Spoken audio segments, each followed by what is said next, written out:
Hospital का एक आम सिनेरियो की बात कर लेते हैं। पेशेंट बेहोश पड़ा हुआ है, डॉक्टर अचानक आता है, परिवार के लोगों से को बताता है कि पेशेंट को एंजियोप्लास्टी इमीडिएटली करना पड़ेगा अगर जान बचानी है तो।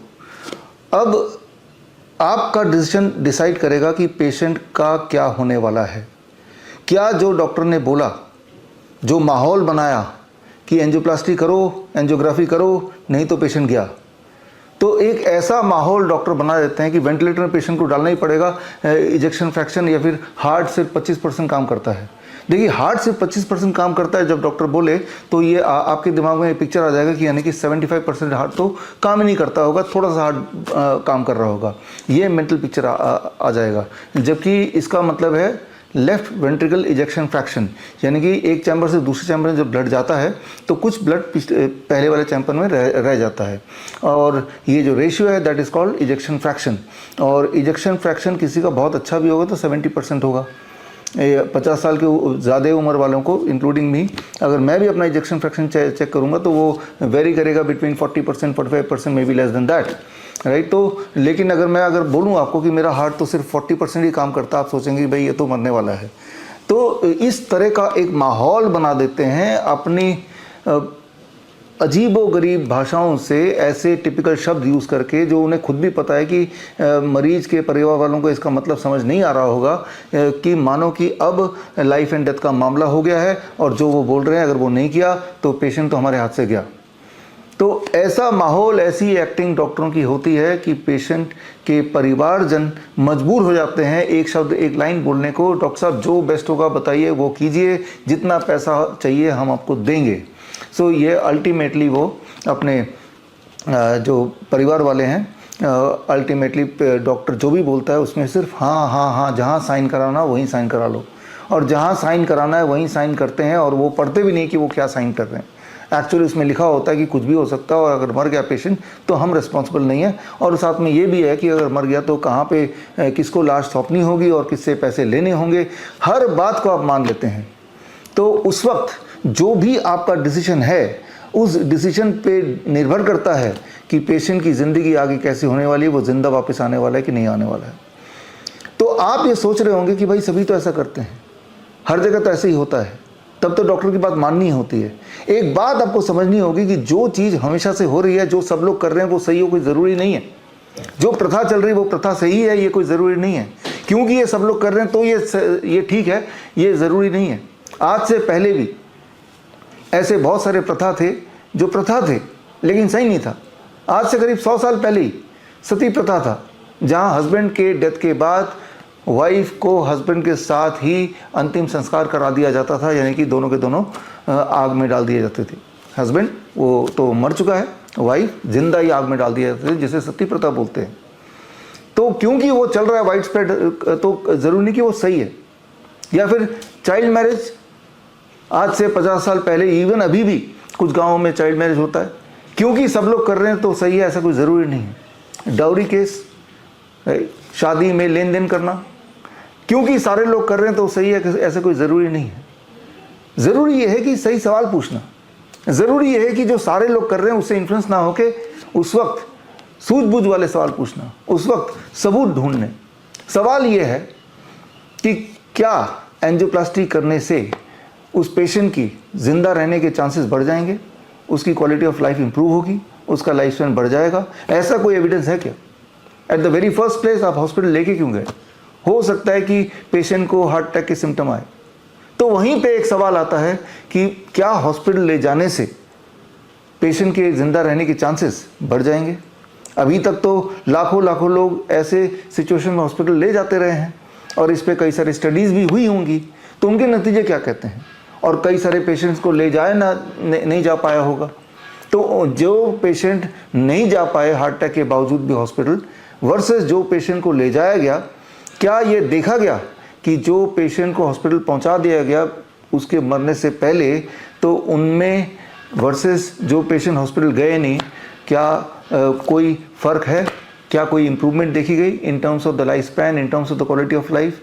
तो ऐसे एविडेंसेस को देखना ज़रूरी है, इस तरह के सवाल पूछना ज़रूरी है, इस तरह की तैयारी रखने की ज़रूरी है, क्योंकि आपका जो डिसीजन है वो उस पेशेंट के आने वाली ज़िंदगी, अगली सांसों को तय करता है। जब डॉक्टर बोलता है पेशेंट का तो हार्ट 25% काम कर रहा है, वेंटिलेटर पे रखना होगा, आपका एक साइन पेशेंट की जान ले सकता है। ये सारी बातें आपको समझनी होगी। आप ये एक्सक्यूज़ दे नहीं सकते कि मैं तो लेमैन हूँ, ये तो मेरा काम नहीं है। लेकिन उस वक्त जब साइन कर रहे हैं तो वो आपके एक साइन पे पेशेंट की सांसें रुक भी सकती हैं। तो इस तरह के कई सारे सवाल हैं।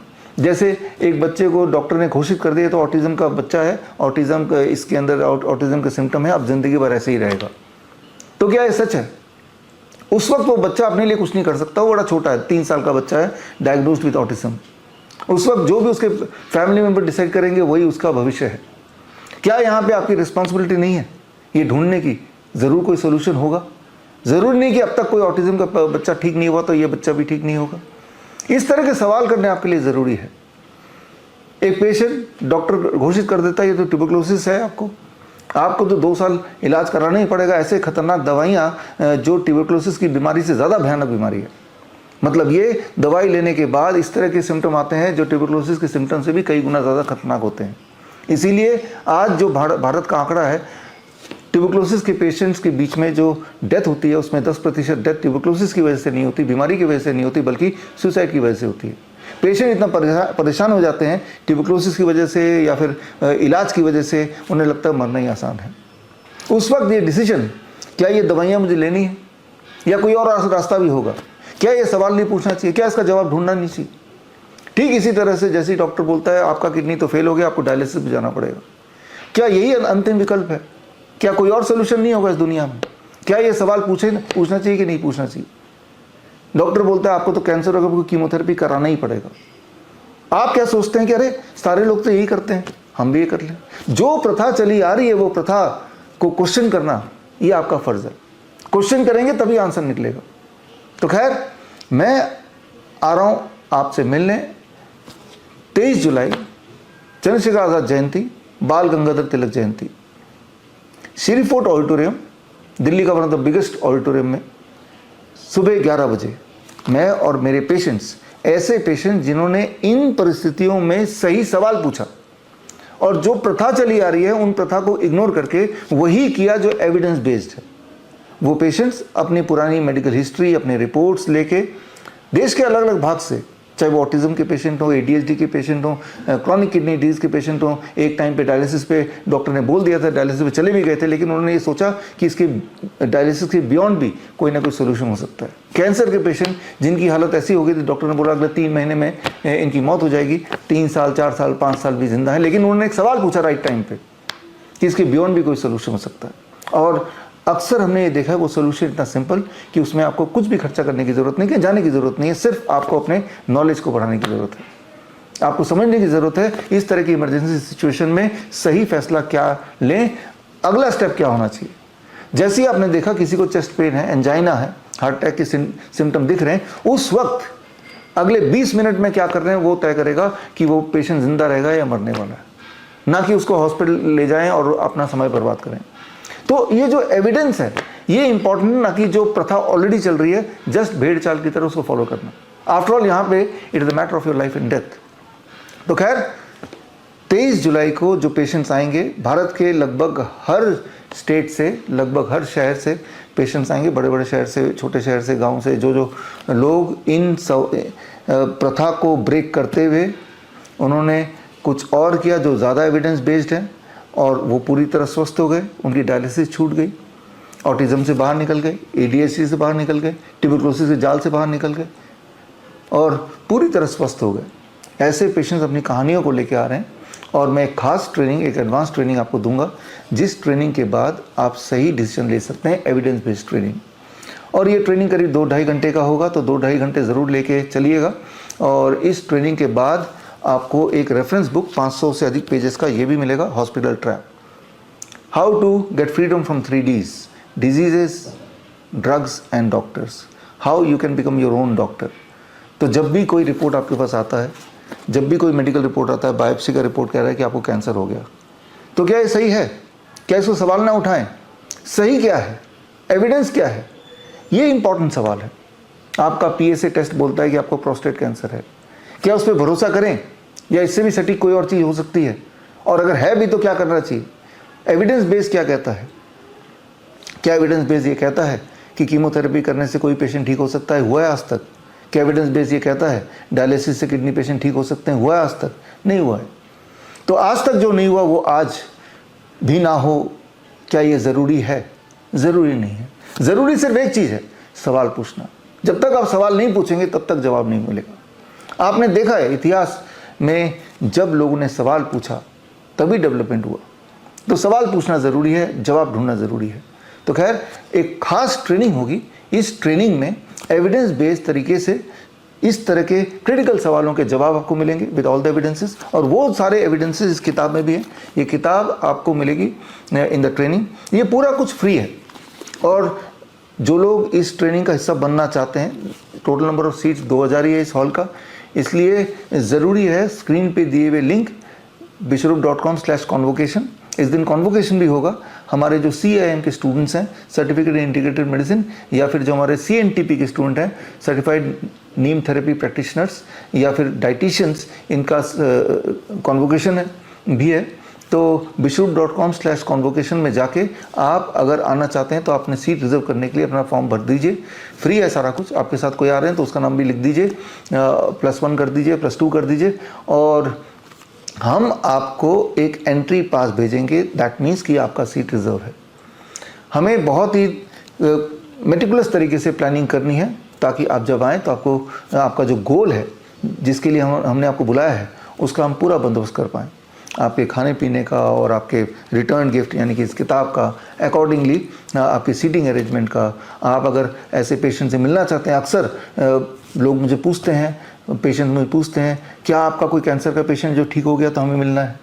क्या आपका किडनी पेशेंट जो जिसकी डायलिसिस छूट गई वो हमें मिलना है? क्या आपका ऑटिज़म का कोई पेशेंट जो ठीक हो गया हो हमें मिलना है? तो ये मौका है उनसे मिलने का। साल में एक बार इस तरह के हम कॉन्वोकेशन करते हैं। उसका पर्पस ही ये है कि आप ऐसे पेशेंट से रूबरू हों फिजिकली और अपनी तसल्ली कर लें और डिसाइड करें कि करना क्या है।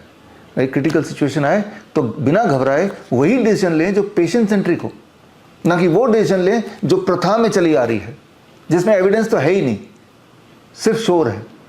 तो इस इवेंट में जो लोग नहीं आ पाएंगे और आ नहीं सकते, जो बहुत दूर रहते हैं, किसी वजह से आ नहीं सकते, तब भी आप मुझसे जुड़ सकते हैं। www.coronakal.tv में 11 बजे लाइव होगा। यानी कि कोई ज़रूरी नहीं कि आप मुझसे आके मिलेंगे या उस हॉल में आएंगे तभी आपको ये ज्ञान मिलेगा, घर बैठे ही मिलेगा। और ये किताब लेने के लिए भी अगर नहीं आ पाते हैं तो इसी वक्त आप इसको फ्री डाउनलोड भी कर सकते हैं। स्क्रीन पे दिए हुए लिंक में जाके आप इस किताब को फ्री डाउनलोड कीजिए और इसमें देख लीजिए। आप इसमें 200 पेशेंट्स ऐसे हैं जिन्होंने जो प्रथा है उसको ब्रेक किया और कुछ ऐसा किया जो घर पे किया जा सकता है, आसानी से किया जा सकता है, घर के सामान से किया जा सकता है, और अपने आप को पूरी तरह आज़ाद कर लिया। हार्ट डिजीज से, डायबिटीज़ से, हाइपरटेंशन से, कैंसर से, ऑटिज़म से, ADHD से, अंधापन से, बहरापन से, गैंग्रीन से, जितनी सारी बड़े से बड़ी बीमारियां आप सोच सकते हैं वो सारी बीमारियां उन्होंने लगभग ठीक कर लिया और इस तरह के जाल को तोड़ के बाहर निकल गए। तो ये एक लाइफ सेविंग ट्रेनिंग है और इस ट्रेनिंग में सिर्फ एक ही चीज़ चाहिए, आपका समय। चाहे आप ऑनलाइन मुझसे जुड़ें, चाहे फिजिकली आएँ। फिजिकली मैं इसलिए बुला रहा हूँ ताकि आप तसल्ली कर लें, ऐसे पेशेंट्स को आप पास से देख लें, उनकी रिपोर्ट्स की जांच करनी तो वो भी कर लें।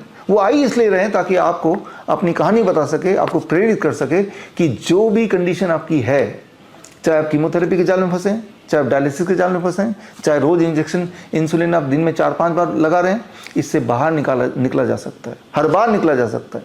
चाहे आप BP की गोली ले रहे हैं पिछले 20 साल से, इससे बाहर निकला जा सकता है, घर बैठे ही निकला जा सकता है, बिना पैसा खर्चा किए ही निकला जा सकता है, आसानी से, बिल्कुल आसानी से। सिर्फ थोड़े बहुत बदलाव अपने लाइफस्टाइल में करने हैं, थोड़ी बहुत थेरेपीज़ अपने लाइफ में इंक्लूड करने हैं, और ऐसे थेरेपीज़ जो घर के सामान से आप कर ही सकते हैं, और वो उसकी खास ट्रेनिंग मैं आपको दूंगा, राइट। तो खैर मैं उम्मीद करता हूँ 23 जुलाई को, यानी कि चंद्रशेखर आज़ाद जयंती है, इस दिन बाल गंगाधर तिलक जयंती है, बड़ा महत्वपूर्ण दिन है ये। इस दिन आज़ादी का दिन बोल सकते हैं इसको, freedom from 3Ds, diseases, drugs and doctors, be your own doctor. मैं उम्मीद करता हूँ कि इस दिन मुलाकात होगी, या तो लाइव हम मिलने वाले हैं या फिर इन पर्सन हम मिलने वाले हैं। All the best, thank you, जय हिंद। बड़ी से बड़ी बीमारी का आसान से आसान इलाज घर बैठे ही हो सकता है। अधिक जानकारी के लिए कॉन्टैक्ट करें नियरेस्ट डॉक्टर BRC clinic@home।